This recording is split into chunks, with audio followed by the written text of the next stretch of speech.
What is up, Watch fam? I am Christian from Theo and Harris, and I am finally going to talk about Rolex's 2019 Baselworld releases. Before we do, a quick wristwatch check.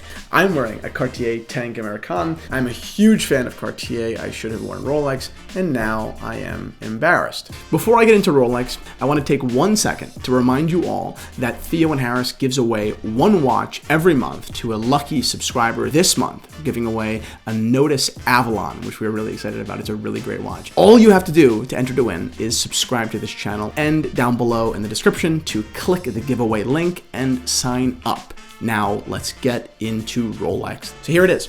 Rolex has changed their brand.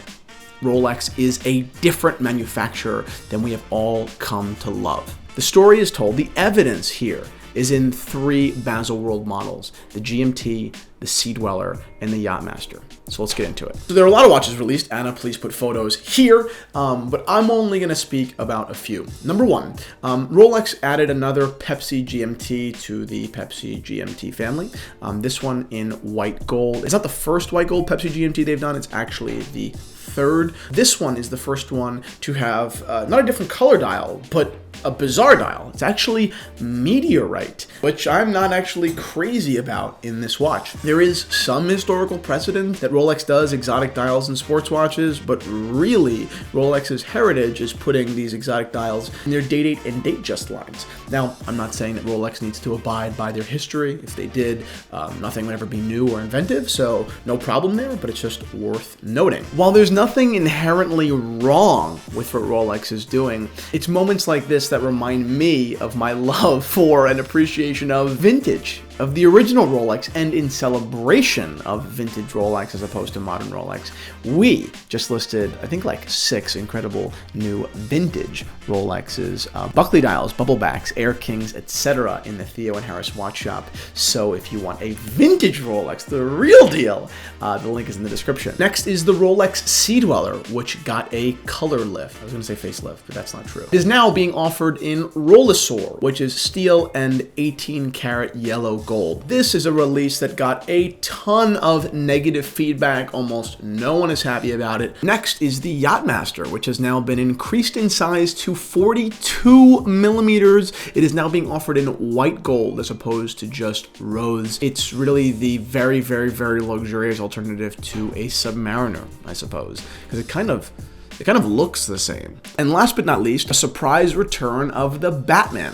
It was rumored a few months ago that the Batman would be discontinued, and in a way, it was. Rolex is no longer producing the Batman on an Oyster bracelet, but now just a Jubilee, which makes sense for the GMT line because it's supposed to be more, rich and luxurious than the Submariner. I like the GMTs and the Jubilee, even though I actually might like the Oyster more.